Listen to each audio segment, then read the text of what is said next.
एक बार की बात है। नारद मुनि घूमते घूमते धरती पर पहुंचे। नारद मुनि ने एक ब्राह्मण पुरोहित से मिला।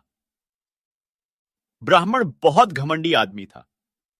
वह अपने दैनिक कर्म संपन्न करके ही नारद मुनि से मिला। नमस्ते, ओ नारद जी, ब्राह्मण ने कहा, आपका जीवन सफल हो। ओ ब्राह्मण, नारद मुनि ने उत्तर दिया, क्योंकि आप ब्रह्मांड के सभी कोनों में घूमते हैं, क्या आप जल्द ही वैकुंठ की यात्रा करने वाले हो? ऐसा हो तो क्या आप कृपया भगवान नारायण से पूछ सकते हैं कि मैं कब उनके पास जाऊंगा? मुझे यकीन है कि यह जल्द होगा, लेकिन मैं बस सुनना चाहता हूं, ब्राह्मण ने घमंडी पुरोहित से पूछा। ठीक है, नारद ने सहमति दी, मैं उससे पूछूंगा। नारद आगे बढ़े तो उन्होंने एक जूता मेलने वाले से मिला, जो एक पेड़ के नीचे बैठकर जूते मरम्मत कर रहा था। और जूता मेलने वाला भी नारद से पूछा, ओह, क्या आप भगवान को जा रहे हैं? कृपया उनसे पूछें कि मैं उनसे कब मिलूंगा।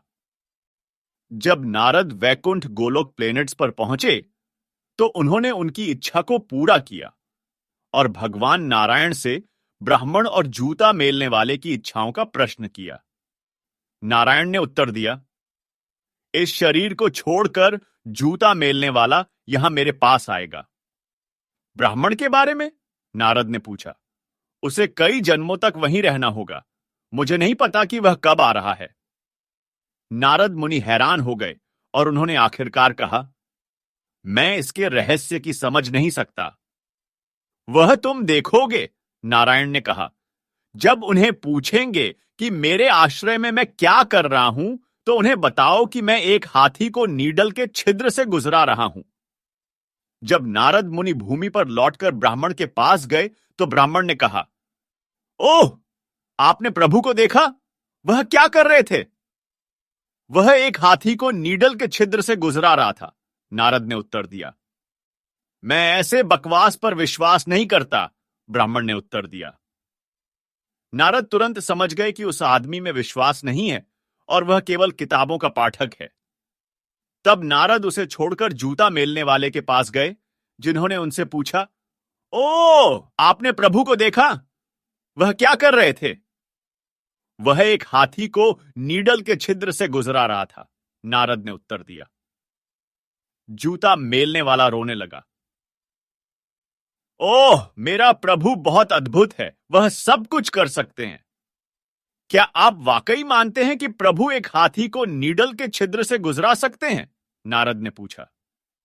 क्यों नहीं, जूता मेलने वाला ने कहा। ऐसा कैसे? नारद ने पूछा।